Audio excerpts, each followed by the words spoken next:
I am going to start the next chapter. That chapter is voice.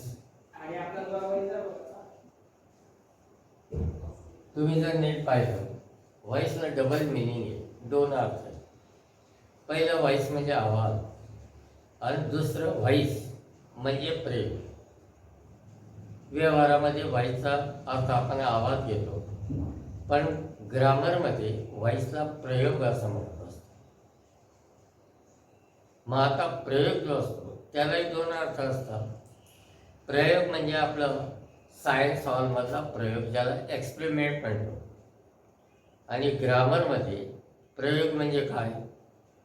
A sentence containing an object.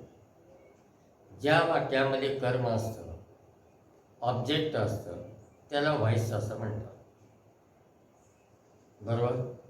आता तुमच्या समोर मी दोन वाक्य लिहितो. एक वाक्य व्हॉइस राहील आणि दुसरं वाक्य व्हॉइस राहणार नाही.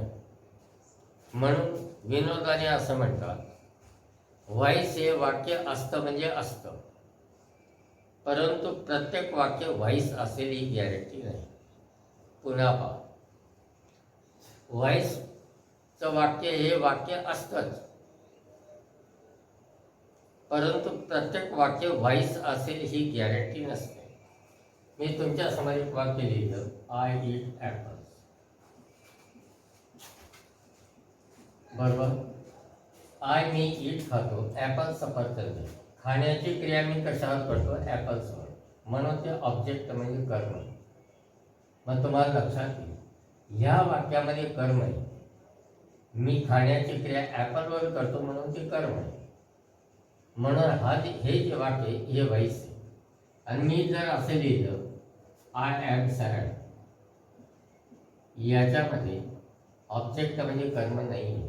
पहा तुम्ही, ईट, व्हॉट ईट, काय खातो? ॲपल्स. ॲम म्हणजे आहे, व्हॉट ॲम काय आहे? काहीच नाही. म्हणून हे वाक्य व्हॉइस नाही आहे आणि हे वाक्य व्हॉइस आहे. म्हणून असं म्हणतात, व्हॉइस जो असतो तो वाक्य असतो म्हणजे असतो, परंतु प्रत्येक वाक्य हे व्हॉइस असेल याची गॅरंटी नसते. त्या वाक्यामध्ये जर ऑब्जेक्ट म्हणजे कर्म आलं तरच ते वाक्य व्हॉइस होऊ शकतं. आता मला पुढचा पॉईंट म्हणायचा आहे. मी तुम्हाला सांगितलं, ज्या वाक्यामध्ये ऑब्जेक्ट म्हणजे कर्म असतं त्याला आपण व्हॉइस म्हणतो. आता ऑब्जेक्ट म्हणजे कर्म यालाही बरेच अर्थ आहेत. पहिलं, ऑब्जेक्ट म्हणजे दुकानातील वस्तू. दुसरं, ऑब्जेक्ट म्हणजे हरकत घेणे किंवा तक्रार करणे. तिसरं, ऑब्जेक्ट म्हणजे ध्येय.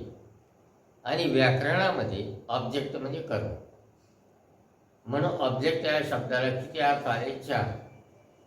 त्याच्यापैकी आपण ग्रामर शिकत आहोत म्हणून आपण त्याचा अर्थ फक्त काय घेणार? ऑब्जेक्ट म्हणजे कर्म. झालं. आता कर्माचे प्रकार दोन असतात. आपण जोपर्यंत कर्म शोधत नाही तोपर्यंत आपल्याला ॲक्टिव्हचं पॅसिव्ह किंवा पॅसिव्हचं ॲक्टिव्ह करता येणार. पण तुमच्यासमोर मी दोन वाक्य लिहितो, त्याच्या अगोदर हे सांगतो, ऑब्जेक्ट कर्माचे प्रकार दोन असतात. एक असतं डायरेक्ट ऑब्जेक्ट आणि दुसरं असतं इनडायरेक्ट ऑब्जेक्ट. पण डायरेक्ट ऑब्जेक्ट कशाला म्हणतात? व्हॉट क्वेश्चन जे आपल्याला मिळत असतं ते डायरेक्ट ऑब्जेक्ट असतं, आणि टू हुम प्रश्नाने जे आपल्याला मिळत असतं ते इनडायरेक्ट ऑब्जेक्ट असतं. म्हणून ऑब्जेक्ट मिळवण्यासाठी आपण दोन प्रश्न विचारतो. पहिला प्रश्न विचारतो व्हॉट, दुसरा प्रश्न विचारतो आपण टू हुम. परंतु हे प्रश्नही कसे विचारायचे? जर अफर्मेटिव्ह सेंटेन्स असेल, होकारात्मक वाक्य असेल, तिथं व्हॉट आणि टू हुम क्वेश्चन फक्त आपण क्रियापदांना विचारायचं असतो. जर सेंटेन्स निगेटिव्ह असेल त्याच्यामध्ये व्हॉट आणि टू हुम प्रश्न आपण क्रियापदे आणि नकारात्मक शब्दाला विचारायचं असतं. त्यावेळेला आपल्याला ऑब्जेक्ट मिळत असतं, नाही तर मिळत नाही. याच्यासाठी मी तुमच्यासमोर दोन वाक्य लिहिली. पहिलं, मागे लिहिलं होतं मी, आय ईट ॲपल्स असं लिहिलं.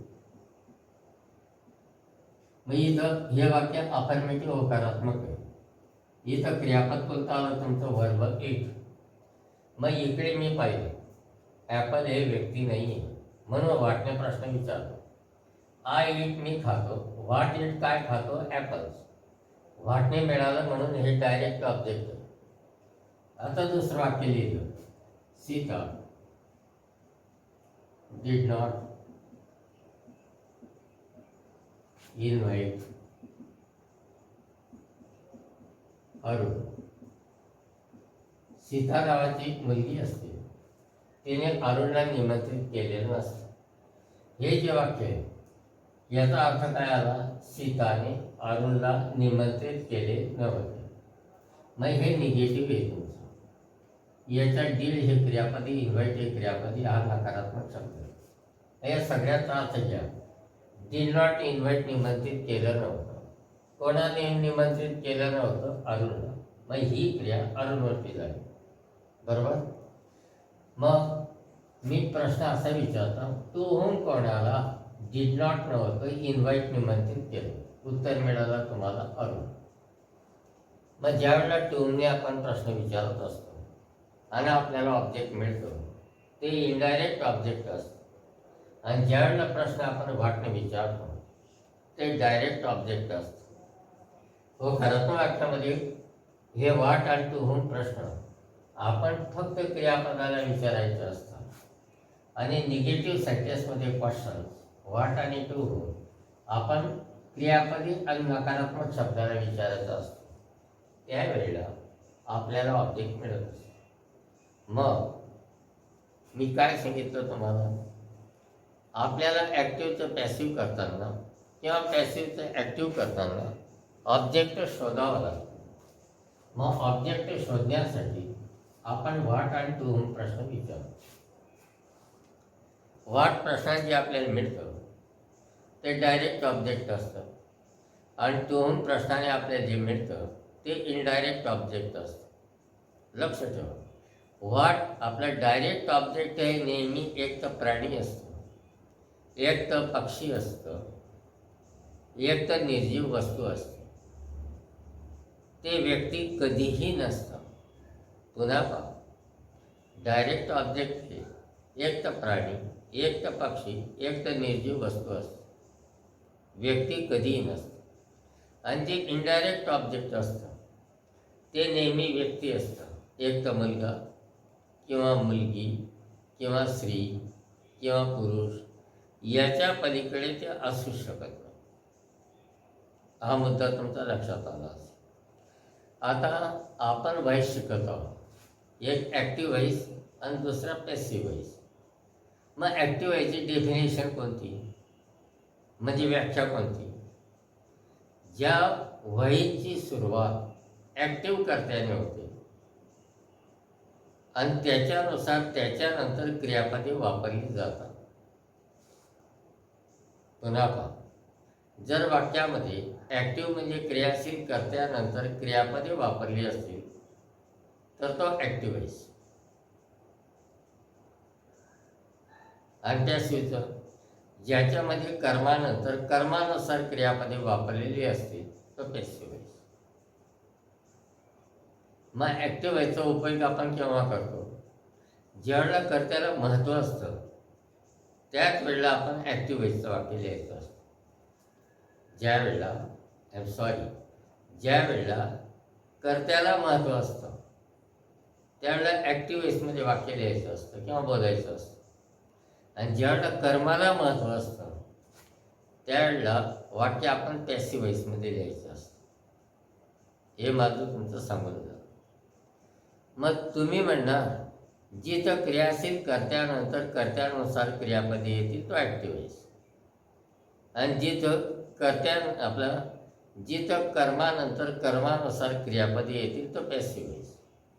मग याच्याही पेक्षा आणखी व्हॉइस ओळखण्याच्या सोप्या युक्त्या आहेत. कोणतं, ज्या वाक्याची सुरुवात क्रियाशील कर्त्याने होते आणि त्याच्यामध्ये कर्म मुख्य क्रियापदानंतर येतं तो ॲक्टिव्ह व्हॉइस, आणि ज्या वाक्यामध्ये कर्म अगोदर येतं आणि खरा ॲक्टिव्ह करता क्रियाशील करता वाक्याच्या शेवटी येतो तो पॅसिव्ह व्हॉइस. असंही आपण ॲक्टिव्ह व्हॉइसचं वाक्य पॅसिव्ह व्हॉइसचं वाक्य ओळखू शकतो. हे तुमचं लक्षात आलं तर मला हे म्हणायचं आहे, मी तुमच्या समोर दोन वाक्य लिहिली, एक ॲक्टिव्ह व्हायचं राहील आणि एक पॅसिव्ह व्हायचं राहील. इथं मी लिहिलं, Arun solves problem.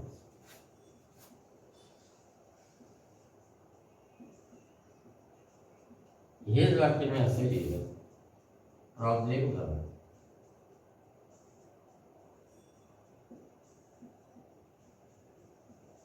Are solved by Arun, असं मी लिहिलं. आता हे वाक्य कोणत्या वॉइसमध्ये ते पाहू. अरुण सॉल्व सोडवतो प्रॉब्लेम, समस्या. नाही, इथे क्रिया कोणती, सॉल्व सोडवण्याची. कोण करतो, अरुण. हा क्रियाशील एक क्रिया करतो म्हणजे ॲक्टिव्ह. आणि अरुणचं सर्वनाम ही आलं, त्यानुसार सॉल्व म्हणजे डस गेलं म्हणून येस लागलं. म्हणजेच इथं कर्त्यानंतर कर्त्यानुसार क्रियापद आलेलं आहे. इथं जर करता वही राहिला असता तर त्याच्यात डू गेलं असतं, येस आलं नसतं. मग ह्या वाक्यामध्ये कर्त्यानंतर कर्त्यानुसार क्रियापद वापरलं आहे. So this sentence is in active voice. हे तुम्हाला लक्षात आलं. आता दुसरं वाक्य आहे तुमचं, प्रॉब्लेमचं समस्या आर सॉल्व्ड सोडवल्या जातात बायकडून अरुणकडून. अरुणकडून समस्या सोडवल्या जातात. मग इथं ऑब्जेक्ट कोणतं होतं तुमचं, प्रॉब्लेम्स. आणि इथे ऑब्जेक्ट कोणतं आहे तुमचं, प्रॉब्लेम्स. मग प्रॉब्लेम जर एकापेक्षा जास्त आहे म्हणून त्याचं सर्वनाम दे. म्हणून मी तिथं काय लिहिलं, आर. इथं कर्मानंतर कर्मानुसार क्रियापदे वापरलेली म्हणून हा पॅसिव्ह वॉइस. पुन्हा पहा, या बाईची सुरुवात ॲक्टिव्ह कर्त्याने होते आणि त्याच्यानंतर त्याच्यानुसार क्रियापदे वापरली जातात, तो ॲक्टिव्ह वॉइस. आणि ज्या वॉइसमध्ये कर्मानंतर कर्मानुसार क्रियापदे वापरली जातात, तो पॅसिव्ह वॉइस. हे तुमचं लक्षात आलं असेल. तर मला याच्यावरती अजून बोलायचं आहे. म्हणजे काय, कोणतंही जे वाक्य असतं त्याचे एकूण दोन पार्ट असतात. पहिला पार्ट असतो सब्जेक्ट पार्ट आणि दुसरा पार्ट असतो predicate part. Subject part, subject म्हणजे काय, विषय. आणि प्रेडिकेट त्याला मराठीमध्ये विधेयांग असं म्हणतात. म्हणजे काय, तो जो कर्ता असतो त्याचे वर्णन करणारे शब्द. मग याच्यामध्ये सॉल्व जो सोडवतो प्रॉब्लेम, समस्या, कोण सोडवतो, अरुण. मग हे जे शब्द आहेत हे शब्द अरुणचं वर्णन करतात म्हणून हे प्रेडिकेट आहे, विधेयांग आहे. आणि ह्या वाक्याचा अरुण हा काय, सब्जेक्ट आहे. परंतु बहुतेक इंग्लिशचे टीचर आणि प्रोफेसर्स असतात ते सब्जेक्टचा अर्थ काय घेतात, करतात. तसं नाही आहे. सब्जेक्टचा अर्थ खरा विषय. विषय म्हणजे ज्याचं वर्णन केलं जातं. मग तुम्ही म्हणणार त्याचा अर्थ करता नसतो का, ॲक्टिव्ह वॉइसमध्ये तो करता असतो पण पॅसिव्ह वॉइसमध्ये नाही. तुम्हाला माहिती आहे, डू म्हणजे करणे आणि डुअर म्हणजे करणारा म्हणजे करता. याच्यामध्ये अरुणचं वर्णन केलं जातं म्हणून हा सब्जेक्ट म्हणजे विषय आहे या वाक्याचा. आणि इथं समस्या सोडवण्याची क्रिया अरुण करतो म्हणून तो डुअर म्हणजे करता आहे, म्हणजे ॲक्टिव्ह करता आहे. मग ॲक्टिव्ह वॉइसमधील जो करता असतो तो डबल रोल करतो, दोन कामे करतो. त्याचे दोन फंक्शन्स असतात. पहिलं, त्या वाक्याचा तो सब्जेक्ट असतो, विषय. आणि दुसरं, त्या वाक्याचा तो डुअर म्हणजे खरा करता असतो. आता हे वाक्य आहे तुमचं, नीट पहा. प्रॉब्लेमच्या समस्या आर सॉल्व्ड सोडवल्या जातात बाय अरुण. इथं समस्या सोडवण्याची क्रिया कोण करतो, अरुण. हा तुमचा ॲक्टिव्ह करता शेवटी आला, बरोबर. व्हॉट आर सॉल्व्ड, काय सोडवले जातात, प्रॉब्लेम, समस्या, हे कर्म. याच्यामध्ये या वाक्याचे दोन पार्ट कोणते आले, पहिलं, आर सॉल्व्ड बाय अरुण. अरुणकडनं सोडवल्या जातात.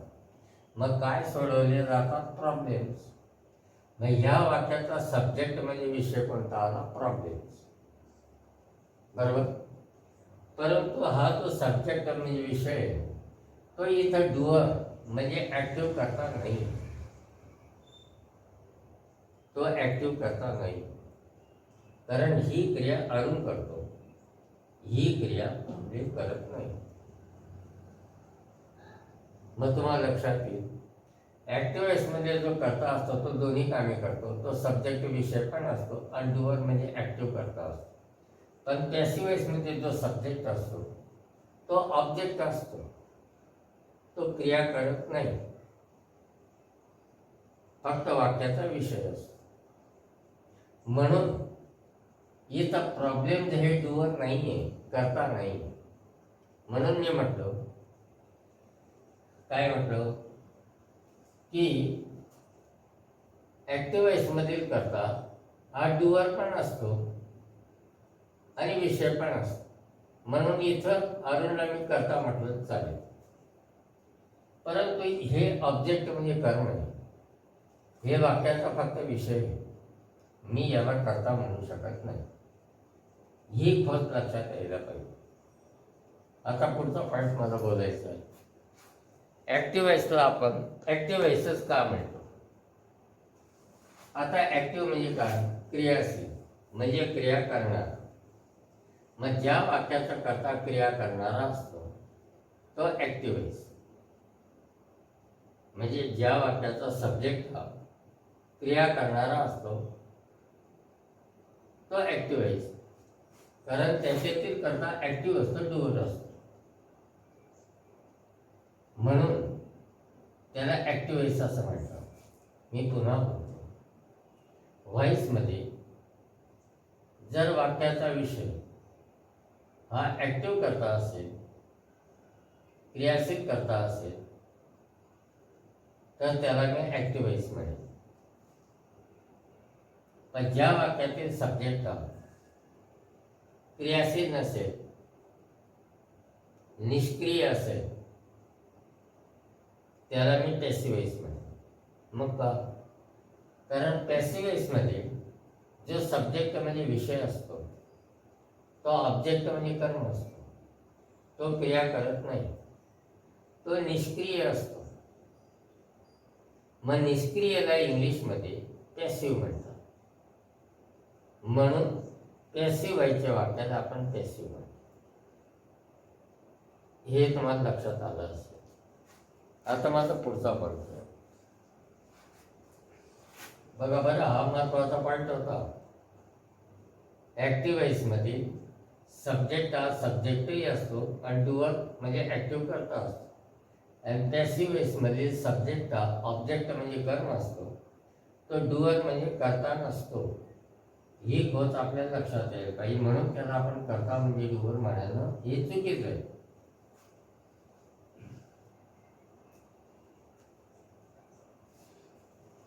तर व्हॉइस हे प्रकरण अजून माझं सुरू झालेलं नाहीये.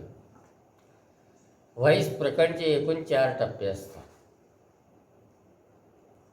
किती भागात विभागलेले आहे ते 4 भागांमध्ये. पहिला जो टप्पा असतो तो आहे ऍक्टिव्ह, असरेटिव्ह, चे पॅसिव्ह.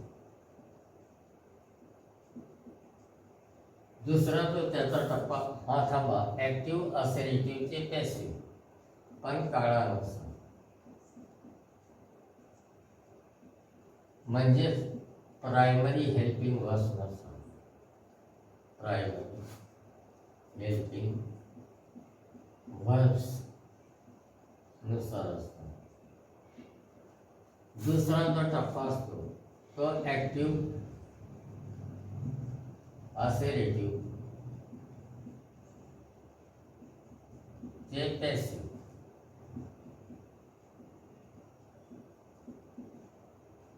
हाही काळानुसार असतो.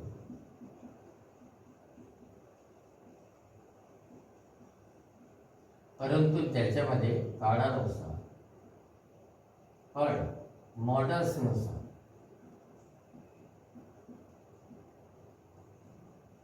हा दुसरा टप्पा. तिसरा टप्पा आहे इम्पेरेटिव्ह, ऍक्टिव्हची, पॅसिव्ह.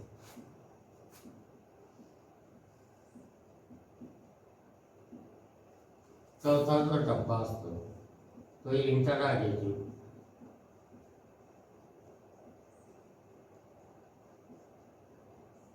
ऍक्टिव्हची,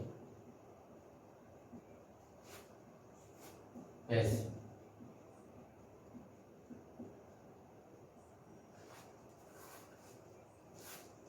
या 4 टप्प्यांमध्ये व्हॉइस हे प्रकरण विभागले गेले.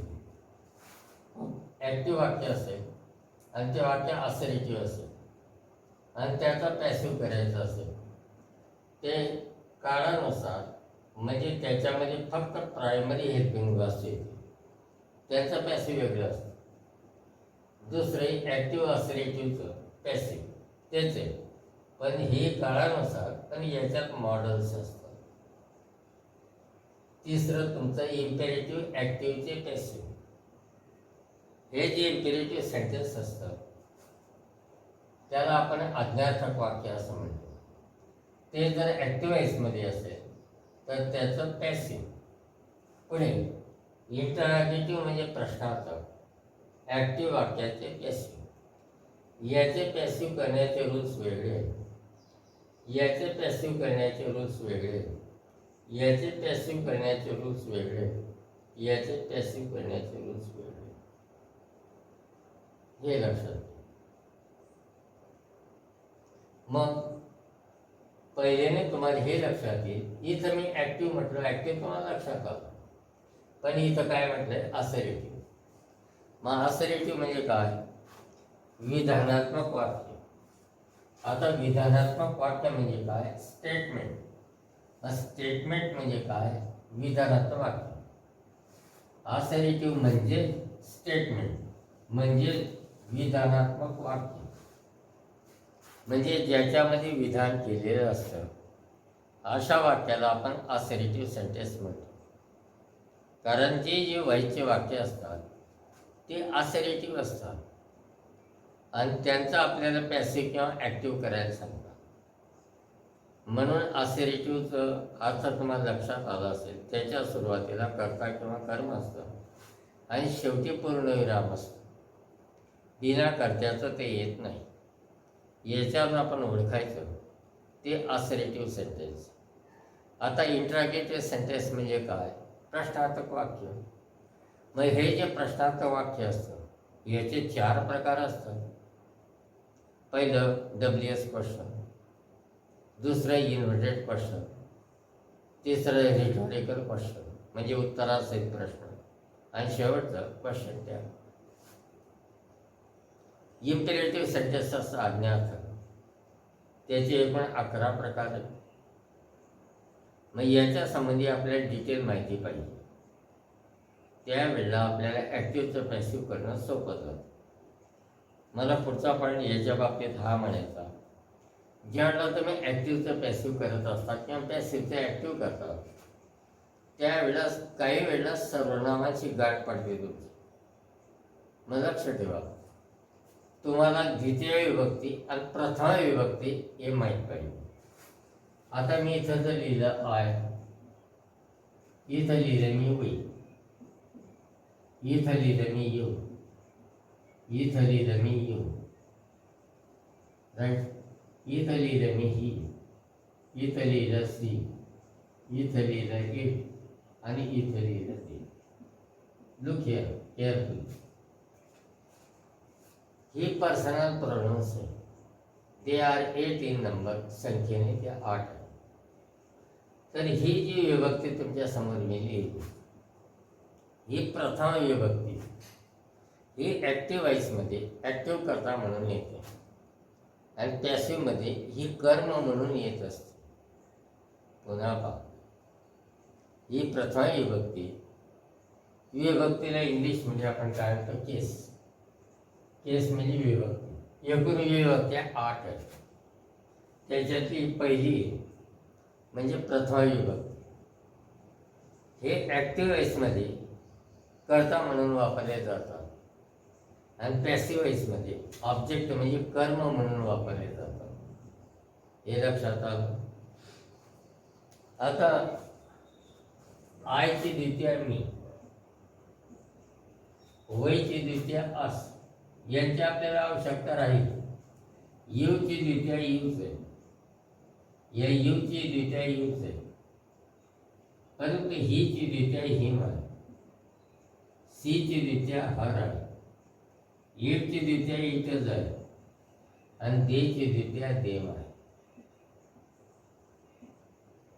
याचे अर्थ कसे? आय म्हणजे मी म्हणजे मला, वय म्हणजे आम्ही किंवा आपण, आणि अस म्हणजे आम्हाला किंवा आपल्याला. इथं हा पहिला यू आहे. हा यू म्हणजे तू आणि हा यू म्हणजे तुला. हा यू म्हणजे तुम्ही आणि हा यू म्हणजे तुम्हाला. इथं ही म्हणजे तो आणि हिम म्हणजे त्याला. इथं सी म्हणजे ती आणि हर म्हणजे तिला. इथं इट म्हणजे ते आणि इट म्हणजे त्याला. आणि इथं दे म्हणजे ते किंवा त्या आणि देव म्हणजे त्यांना. इकडे लिहिलेली हीची विभक्ती प्रथम आणि तुमच्या समोर ही जी लिहिलेली ही द्वितीय विभक्ती. मग द्वितीय विभक्ती कुठे वापरली जाते? ॲक्टिव्ह वॉइसमध्ये मुख्य क्रियापदानंतर द्वितीय विभक्ती वापरली जाते आणि पॅसिव्ह वॉइसमध्ये वाक्याच्या शेवटी द्वितीय विभक्ती वापरली जाते. म्हणून ॲक्टिव्ह व्हायच्या वाक्यात किंवा पॅसिव्ह व्हायच्या वाक्यात जर प्रोनाऊन सर्वनाम आलं तर ह्या गोष्टी आपण लक्षात ठेवायला पाहिजे. कोणत्या? ॲक्टिव्ह व्हॉइसमध्ये प्रथम विभक्ती येते, ते ॲक्टिव्ह करता म्हणून, आणि पॅसिव्ह व्हॉइसमध्ये प्रथम विभक्ती येते, ती ऑब्जेक्ट म्हणजे कर्म म्हणून. ॲक्टिव्ह व्हॉइसमध्ये द्वितीय विभक्ती येते, ती कर्म म्हणून मुख्य क्रियापदाच्या नंतर. आणि पॅसिव्ह वॉइसमध्ये द्वितीय विभक्ती येते वाक्याच्या शेवटी, ती खरा कर्ता म्हणून येत असते. म्हणून याचा अर्थ लावताना लक्षात ठेवा. यूची द्वितीय यूज आहे, या यूची द्वितीय यूज आहे आणि ईटची सुद्धा द्वितीय ईटच आहे. या बारीक गोष्टी त्याच्यात. मग अजून सुद्धा मी व्हॉइस हे प्रकरण सुरू केलेलं नव्हतं. त्याची ही इंट्रोडक्शन होती, म्हणजे प्रस्तावना होती, म्हणजे ओळख होता, परिचय होता. ॲक्टिव्ह व्हॉइस आणि पॅसिव्ह व्हॉइस शिकण्याच्या अगोदर तुम्हाला ह्या गोष्टी माहीत असणं अत्यंत आवश्यक आहे. त्यानुसार तुम्ही जाऊ शकत नाही. आणि ॲक्टिव्हचं पॅसिव्ह करण्याच्या अगोदर टेन्स हे प्रकरण तुमचं एकदम रेडी पाहिजे. दुसरी गोष्ट असर्टिव्ह सेंटेन्स म्हणजे काय हे तुम्हाला माहीत पाहिजे. नंतर इम्पेरेटिव्ह सेंटेन्स म्हणजे काय हे माहीत पाहिजे. नंतर इंट्रॅगेटिव्ह सेंटेन्स म्हणजे काय हे माहीत पाहिजे. त्यांचे प्रकारसुद्धा तुम्हाला माहीत पाहिजे. आता मी तुमची रिव्हिजन घेऊन टाकतो. मी अगोदर काय सांगितलं? आज आपण व्हॉइस हे प्रकरण शिकत आहोत. मग तुम्हाला सांगितलं व्हॉइसचा अर्थ किती येतो. Voice has to mean. Number 1 voice means sound and number 2 voice means प्रयोग. मग ग्रामरमध्ये व्हॉइसचा अर्थ आपण काय घ्यायचा असतो? प्रयोग घ्यायचा असतो. मग प्रयोग म्हणजे व्हॉइस, याची डेफिनेशन कोणती? The sentence containing object is voice. ज्या वाक्यामध्ये ऑब्जेक्ट म्हणजे कर्म असतो त्याला आपण व्हॉइस म्हणतो. हे आपण पाहिलं. पण या व्हॉइसचे प्रकार किती सांगितले तुम्हाला? 2. पहिलं ॲक्टिव्ह व्हॉइस आणि दुसरं पॅसिव्ह व्हॉइस. मग ॲक्टिव्ह व्हॉइसची डेफिनेशन व्याख्या काय सांगितली? ज्या व्हॉइसमध्ये क्रियाशील कर्त्यानंतर कर्त्यानुसार क्रियापदे वापरली जातात त्याला ॲक्टिव्ह व्हॉइस म्हणतात. आणि पॅसिव्ह व्हॉइसची डेफिनेशन काय सांगितली? ज्या वाईसमध्ये कर्मानंतर कर्मानुसार क्रियापदे वापरली जातात that is called a passive voice. मी तुम्हाला हे सांगितलं ॲक्टिव्ह व्हायचा उपयोग केव्हा करतात? ज्यावेळेला कर्त्याला महत्त्व असतं त्यावेळेला ॲक्टिव्ह व्हायचा उपयोग करतात. पॅसिव्ह व्हायचा उपयोग केव्हा करतात? ज्यावेळेला कर्माला महत्त्व असतं त्यावेळेला पॅसिव्ह व्हायचा वापर आपण करत असतो. दुसरी गोष्ट, मी ऑब्जेक्टच्या बाबतीत तुम्हाला बोलतो. ऑब्जेक्टला एकूण 4 अर्थ. ऑब्जेक्ट म्हणजे दुकानातील वस्तू, ऑब्जेक्ट म्हणजे ध्येय, ऑब्जेक्ट म्हणजे हरकत घेणे, आणि व्याकरणामध्ये ऑब्जेक्ट म्हणजे कर्म. झालं. मग या ऑब्जेक्टची डेफिनेशन व्याख्या कोणती? ज्याच्यावरती क्रिया केली जाते त्याला ऑब्जेक्ट असं म्हणतात. मग ऑब्जेक्टचे 2 प्रकार तुम्हाला सांगितले, डायरेक्ट ऑब्जेक्ट आणि इनडायरेक्ट ऑब्जेक्ट. मग डायरेक्ट ऑब्जेक्ट कोणतं? जे व्हाट क्वेश्चनने मिळतं ते डायरेक्ट ऑब्जेक्ट. ते एक तर प्राणी, एक तर पक्षी, एक तर निर्जीव वस्तू असते. आणि जे टू होम प्रश्नाने आपल्याला मिळतं ते इनडायरेक्ट ऑब्जेक्ट. डायरेक्ट ऑब्जेक्ट हे कधीही व्यक्ती असू शकत नाही. इनडायरेक्ट ऑब्जेक्ट हे नेहमी व्यक्तीच असतं. एक तर मुलगा, एक तर मुलगी, एक तर स्त्री, एक तर पुरुष. ते दुसरं असू शकत नाही. या ऑब्जेक्टच्या बाबतीत मी तुम्हाला सांगितलं. झालं. त्याच्यानंतर सब्जेक्ट आणि डुअर यांच्यामध्ये डिफरन्स कोणता असतो? नंतर वाक्याचे 2 भाग सांगितले. पहिला जो भाग असतो त्याला सब्जेक्ट म्हणजे विषय म्हणतात, आणि दुसरा जो भाग असतो त्याला प्रेडिकेट म्हणजे विधेयांग म्हणतात. मग सब्जेक्ट म्हणजे विषय म्हणजे काय? ज्याचं वर्णन केलं जातं तो सब्जेक्ट. आणि प्रेडिकेट म्हणजे काय? ज्याच्या सब्जेक्टचे वर्णन करणारे शब्द येत असतात त्या संपूर्ण पाठला आपण प्रेडिकेट म्हणतो किंवा विधेयांग म्हणत असतो. हे आपण पाहिलं. त्याच्यानंतर ॲक्टिव्ह व्हॉइसला ॲक्टिव्ह व्हॉइसच का म्हणतात? कारण त्याच्यामध्ये डुअर करता हा क्रियाशील असतो.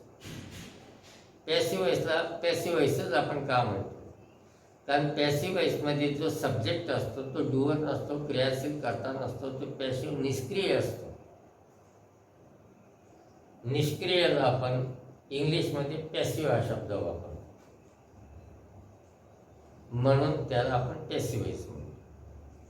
हे तुम्हाला लक्षात आणून दिलं. त्याच्यानंतर पुढची बाब तुम्हाला लक्षात आणून दिली की ॲक्टिव्ह व्हॉइस जर शिकायचा असेल तो 4 फेजेसमध्ये 4 टप्प्यांमध्ये असतो. ॲक्टिव्ह व्हॉइस किंवा पॅसिव्ह व्हॉइस. मग त्याचा पहिला टप्पा कोणता? असं